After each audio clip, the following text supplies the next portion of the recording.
नमस्कार, स्वागत आहे तुमचं सुचित्राज होम किचनमध्ये।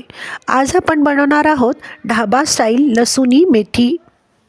तत्पूर्वी चॅनलवर जर नवीन असाल तर प्लीज चॅनलला लाईक, शेअर, सबस्क्राईब जरूर करा। बाजूची बेल आयकॉन प्रेस करा, त्यामुळे येणाऱ्या व्हिडिओचे नोटिफिकेशन तुम्हाला मिळेल। चला तर मग जास्त वेळ न घालवता ढाबा स्टाईल लसुनी मेथी कशी बनवायची ते आता आपण पाहू। हे आपण मेथी स्वच्छ धुवून चाळणीमध्ये निथळत ठेवली आहे।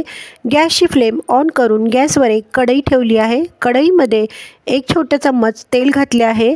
5 ते 6 लसूणचे पाकळ्या टाकल्या आहेत।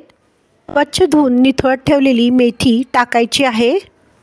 उलटण्याच्या सहाय्याने मेथीची भाजी हलवून घ्यायची आहे। झाकण लावून मेथीची भाजी 1 ते 2 मिनिटं छानशी शिजवून घ्यायची आहे।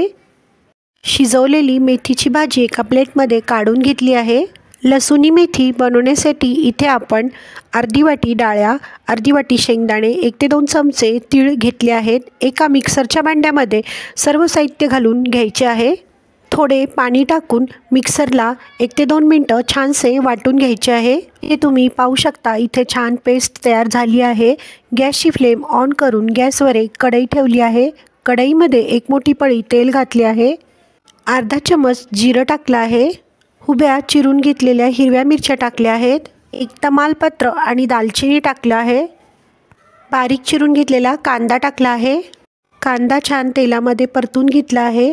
1 चमचा अद्रक लसूण पेस्ट टाकली आहे। सर्व साहित्य एकसारखे हलवून घेतले आहे। बारीक चिरून घेतलेला टोमॅटो टाकला आहे। चवीनुसार मीठ टाकले आहे।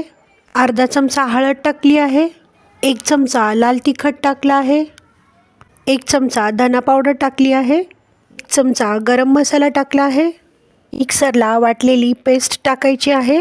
गरजेनुसार पाणी टाकून सर्व साहित्य एकसारखे हलवून घ्यायचे आहे। मसाल्याला छान तेल सुटेपर्यंत 1 ते 2 मिनिटं छानसा मसाला शिजवून घ्यायचा आहे। शिजवून घेतलेली मेथी टाकायची आहे। सर्व साहित्य एकसारखे हलवून घ्यायचे आहे। आवडीनुसार 1 चमचा बटर किंवा 1 चमचा तूप टाकायचं आहे। 1 ते 2 मिनिटं भाजी छान शिजवून घ्यायची आहे।